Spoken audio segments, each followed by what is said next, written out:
Okay, okay. Hi everyone. I'm actually not in school today, so I'm gonna make a little video of to help you guys annotate your periodic tables. Um, so I have two periods, D and G. Some of you I did the beginning of the annotating with, and then some of you I haven't. So this video is going to look at the annotation of the periodic table from the beginning, but skip forward until you get to the point where I've done the annotation with you, and then um, continue it on from the place I stopped. Okay, so I'm going to start all of the annotation again. Um, and you should be fine just fast forwarding to the place that you need to be. Okay, so let's start by quickly just looking at the PowerPoint to remember the history of the periodic table. I do think I went over this with most of you, but if you weren't here or if you didn't have periodic table at the time, um, you should probably watch this video from the beginning. Okay. Um, so the person that organized the periodic table was Dmitry Mendeleev, right? We talked about that and how he arranged the periodic table by atomic mass. So there should be a little bit of review, okay? And the person that corrected it was Henry Moseley, and he changed it and he arranged it by atomic number. And this arrangement of the periodic table by atomic number is called periodic law, okay? Then um, you should know how to read the inside of a box of the periodic table. Each box has the element name, the atomic number, which is the number of protons, the symbol, and the atomic mass, which is protons plus neutrons together. You should pretty much, have all that down already because that's a little bit of a review from unit one. Also, I've already gone over it. Okay. We also know that in the periodic table, periods are rows. We don't use the word rows anymore. We call them periods that are 1 through 7, each corresponding to the energy levels in the atom, which can have a maximum of 7 energy levels. And in the columns, there are 18 of them, and they're called groups. So we say groups and periods, not columns and rows. Okay. Then this is where I will start the annotation. So from the beginning, I will start the annotation, and you guys can just fast forward to whatever is relevant to you. Okay. So on the periodic table, we know that there are 18 groups, meaning 18 columns, right? Groups are columns and periods are rows. So on the periodic table, the first um, column, I'll draw a line around it actually. Other than the first column, other than hydrogen, has a special name. Okay, this column is called alkali metals. So what I am doing right now, you should also do on your periodic tables. You might use different colors, that's fine. Okay, it's okay to use different colors, but so the first column is called alkali metals, but make sure you use the correct spelling and you write all of the annotations down because you're going to have to use this for the rest of the year. Okay, it's like your cheat sheet for the rest of the year. So first column, other than hydrogen, is called alkali metals. They are a type of metal, and we'll talk about the properties of alkali metals in a second. Hydrogen is not a metal, so it's not an alkali metal. It just likes to behave like one, so it hangs out with the other alkali metals, but we put hydrogen there, but it's not a metal, so we can't color that as an alkali metal. Okay, then group 2 right here, these are called alkaline earth metals. Again, reactive metals, but not as bad as the alkali metals, so they're called alkaline earth metals. So this is why spelling is important, because as you can see, there are multiple things that sound the same. Okay. Then group 17, some groups on the periodic table have special names. Okay. And that's what I'm writing down. Group 17, all of the elements other than astatine, they are called halogens.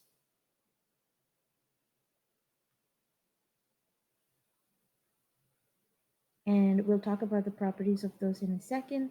And then the last column, you already know this column's name. Those are called noble gases. We already used this for noble gas configurations. So those are called noble gases. Okay. Then the middle section, the D block that we've been talking about. This section, groups 3 through 12. When I say groups, I mean columns. Groups 3 through 12, these are called transition metals. They're actually really cool elements. They just have kind of different properties. That's why they're in their own little section there. Okay. And down here, the F block, they are also a kind of transition metal, but we call these inner transition metals.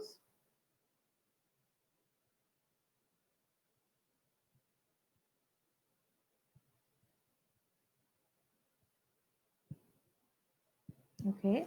And the reason they're called inner transition metals is because literally because of their location. They are technically supposed to be right there, right inside the transition metals, but they've been moved, so they're called inner transition metals. Okay. Now in the F block, the first period is called lanthanides. This row is called lanthanides, and this row is called actinides. The lanthanide series and the actinide series is what they're called. The reason is you'll see cerium is 58 here and lanthanum is 57. It's because lanthanum is 57 and then cerium, things that start with cerium and then go all the way to 71, they're called the lanthanide series because it starts with lanthanum.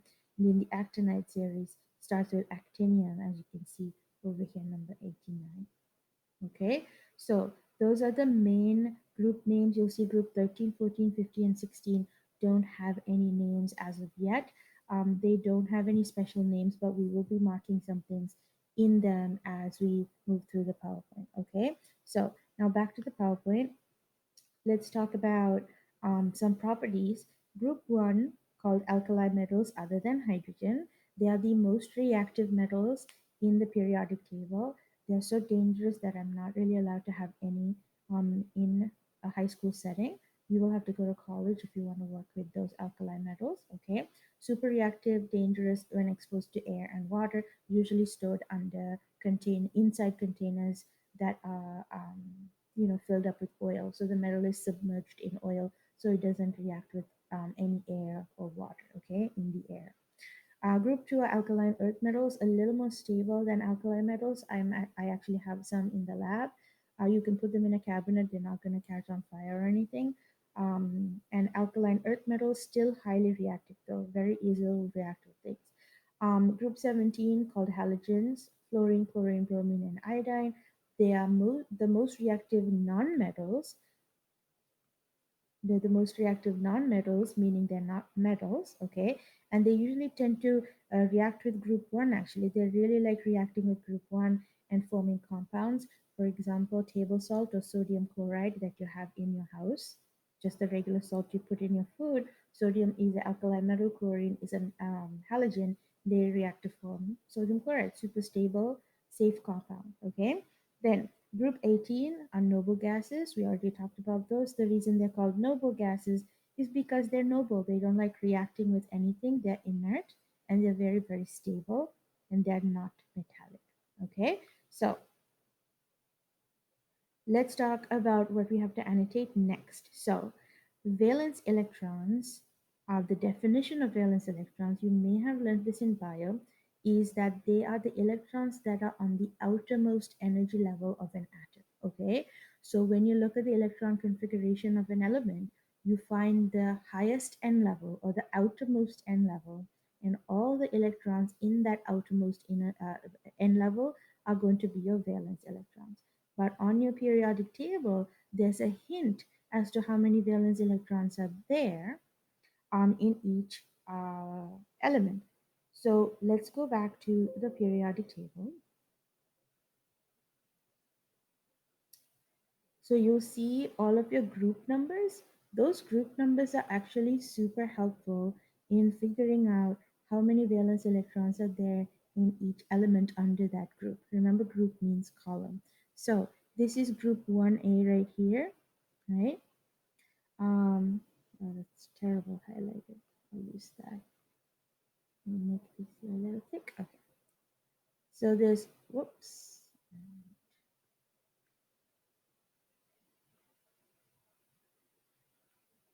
maybe this one. Nope. I'll just circle it. Okay, yeah, we'll use yellow. So this is group 1, group 2, group 13, 14, 15, 16, 17, and 18. Those group numbers actually correspond to the number of valence electrons that are found in those groups. Groups 3 through 12 will come to those. Remember, those are special, as you'll notice that everything that I circled is has an A number right underneath the circled number, and everything in the middle is a B number. You can think of that as two different sections in the periodic table. Everything that falls under A usually follow the same rules, and everything that fall under B don't really follow the same rules as the A's. Okay, so over here I have yellow circled numbers. Those are valence electron numbers um, for each of those groups. So these are valence electrons, meaning electrons that are on the outermost shell of the atom. So for group 1, there is one valence electron. Group 1 has one valence electron. Group 2 has two valence electron. It corresponds to the group number. So group 1 has one valence, group 2 has two valence, group 13 has three valence, okay? Because we're not looking at groups 3 through 12, but 13 has three valence. Group 14 has four valence electrons. Group 15 has five valence electrons. Group 16 has six valence electrons. I just wrote 15. Um, five valence electrons, six. And then 17 has seven valence electrons, and 18 has eight valence electrons. So you guys should go ahead and mark those out, okay? I'm actually going to erase the group names just to give myself some space because you probably would have annotated that by now, okay? Um, your periodic table being printed out on a paper, you'll have a lot more room than I do here because I can't write outside my area. Okay, so I'm just going to erase some of these markings so it's clearer for you as well. If you want to redo those markings, just rewind the video and you should be okay. All right, so this one was 7. Group 17 has 7, and group 18 has 8 valence electrons. And you can actually look at some of the electron configurations. We'll look at period 2. Remember, period means row. So we'll look at all of period 2 elements to see the valence electrons in that, to see where these numbers actually come from. Okay. Now, transition metals, so group 3 through 12, we say that they generally have two. They don't change like groups 1, 2, 13 through 18. Okay, they all, including the inner transition metals, they will generally have two valence electrons. Those are your transition metals, groups 3 through 12. Okay, the reason that we say generally two is because, first of all, that's true, and second of all, sometimes the inside the transition metals, the valence electrons vary so much that it's hard to make a pattern out of it, but it is true that they generally have two most of the time. Okay, so let's look at valence electrons in period 2, and also you're going to learn something called electron dot structures, which is a way of showing the valence electrons in a picture. Okay, so here is the electron configuration of period 2 elements. We actually did this in class. Starting from lithium, ending with neon, we wrote all the electron configurations of period 2 elements. Now here's how you find the valence electron. You look for the highest n level, highest n equals level, meaning highest principal quantum number, meaning highest principal energy level. Okay, so that means you just look for the highest number you can find. That's a big number, like next to the letter. Remember, if I wrote 1s, 1 is the principal quantum number, meaning the energy level, and s was the sublevel, right? So just like that, you find the highest principal quantum number in your electron configuration. So let's look at lithium. Lithium has 1 and 2. The highest number is 2, second principal energy level. And guess what? Lithium is in column 1 or group 1, okay? I'm just going to change this. This column is not useful at all. I'm going to say this group number, meaning column number on the periodic table, group 1, 2, 3, 13, 14, 15, 16, 17, 18. Lithium is in group 1, so has one valence electron in its outermost shell. The outermost shell is principal energy level 2 or n equals 2. N equals 2 has one electron, okay? Then beryllium is in group 2 or period 2. All of these elements are period 2. Period 2 elements, row. Period is row, okay? But group 2 means column number, so beryllium is in column 2, and if it's in column 2, it should have two valence electrons, and it does. This has one valence electron, this has two valence electrons in column 2. Then boron is in column 13. So column 13 should have three valence electrons. So let's check. You have two orbitals in the second principal energy level here.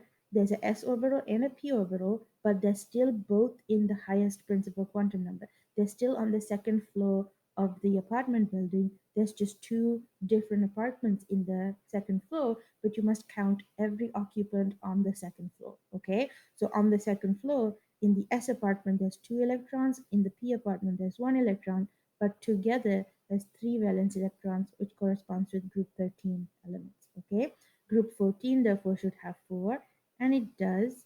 2 plus 2 is four valence electrons. Four occupants on the second floor, maybe living in different apartments, but you must consider total number of occupants per floor. Okay, group 15 should have five valence electrons. Let's see if I hit that spike. Oops. There we go. Group 15 has 5 valence electrons, and it does. See, second floor, 2 plus 3 is 5. This should have 6. 2 plus 4 is 6 valence electrons in group 16. 2 plus 5 is 7 valence electrons in group 17. That corresponds. Second floor has seven people living in it, or 7 electrons. Then 2 plus 6 is 8 valence electrons, 8 people occupying the second floor. Okay, group 18 has 8 valence electrons. So the group number corresponds, you just have to forget in group 13 through 18 that it's 13. You just have to look at 3, 4, 5, 6, 7, and 8. And those are the valence electron numbers for those groups. Okay, now the other thing you're going to learn is electron dot structure. Okay, I'm going to remove this because I want to draw my own structures. Okay, the only rule for drawing these pictures is that you follow basically the same way. So be consistent when you place the dots. The number of electrons correspond to the placement of the element on the periodic table. Group numbers tell you the number of valence electrons, and transition metals, any transition metal, inner or there's just the regular transition metals, are always going to have two. Okay, so lithium has one valence electron. What you do is you write the symbol, and that one valence electron, you start from the top going clockwise. So you just have one valence, so just the top of lithium has one valence electron. Okay, the next one is going to be beryllium. Beryllium has two valence electrons, so you go top clockwise, write one electron here, one electron here. So that's the electron dot structure of beryllium. It's super easy. Once you know how many dots to do, you just go clockwise. Okay, and the number of dots you do come from the number of valence electrons, and the number of valence electrons comes from the group number. So Boron in group 13 has three valence electrons. So you write the symbol of boron and you go one, two, three, clockwise, super easy, three dots. Then carbon has four. So you write the symbol of carbon, you go one, two, three, four, super easy, okay? Carbon group 14, four valence electron. Then you have nitrogen, five valence electrons. So you go one, two, three, four. The fifth one you pair with the one on top. So that's nitrogen's dot structure or picture with dots. Okay. Then oxygen is group 16, has six valence electrons. You do oxygen, one, two, three, four, five, six. You repeat from the top going clockwise. Okay. Then fluorine Fluorine has seven, being in group 17. So you go one, two, three, four, five, six, seven. But to do that dot again, oh my goodness.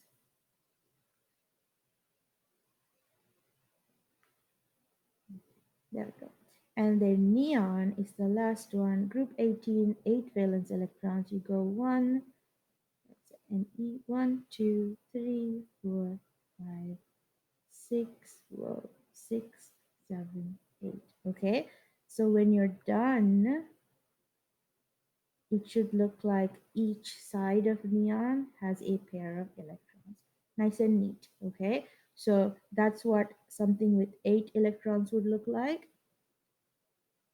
Like neon, you would have two on the top, two on the right, two on the bottom, and two on the left. Okay, forgive the spikes, I can't deal with that. Okay, so just go start from the top and do clockwise, and when you start to pair electrons, pair again starting from the top where nitrogen and then oxygen, fluorine, and neon. So those are dot structures. All right, now the last thing we're going to learn is the location of these elements on the periodic table. The periodic table has three different types of elements. It has metals. Most of the periodic table is full of metals. It has nonmetals, which is the second type of element, and then separating metals and nonmetals are metalloids. So metals have metallic properties, things that you see in metals like shininess and whatnot. We'll talk about that later. Nonmetals are on the right side of the periodic table, and they don't have the properties of metals. They have all kinds of different weird properties, and then metalloids are in between them, meaning they're not metals, they're not nonmetals, they're kind of somewhere in between. They have properties of both. So I'll show you where they are. Everything in blue here on this periodic table, those are all metals. Everything in yellow, which is on the right side of the periodic table, those are all nonmetals. So you'll see most of the elements in our universe are metallic, which is really crazy to think about. Then the green staircase-like structure in the middle, those are your metalloid elements, okay? So these are your metalloids, which are not metals, not non-metals, they're in between. So you actually have to know these, and we're going to mark these on your periodic tables, okay? So let me open the periodic table again. This is the last thing we'll be doing, which is marking these elements on your periodic table. I'll highlight them in blue. All right. So, but the highlighter on this really sucks. I guess we'll have to just use purple. So I'm going to draw around them. The first of them is boron. Then we have silicon, arsenic, selenium. Okay, I'm just drawing the silicon, the ladder right here. Boron, silicon, arsenic, selenium, antimony, tellurium, polonium, and astatine. There is your staircase. So you should,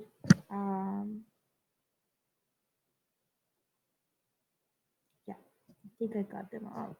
Yep. I'm suspicious. I think I did one wrong. Yep, I did one wrong. Let's go and fix it. Yep, My little staircase wasn't entirely accurate. Redo. There we go. We have boron, silicon, germanium, arsenic, antimony, tellurium, polonium, and astatine. Germanium is the one I missed, kids. So like that doesn't sound right. I knew there was something with a G in there, but you forget sometimes. All right, there we go. Hope that didn't cause too much damage on your periodic tables. Okay, so boron, silicon, germanium, arsenic, antimony, tellurium, polonium, astatine. Those are your metalloids. So you should put an arrow and write metalloids. And those are important because that is the border between nonmetals and metals. So on the left of the metalloid staircase are your metals, on the right of the metalloid staircase are your nonmetals, and we will talk about the properties of all of them um, on Wednesday when we meet next.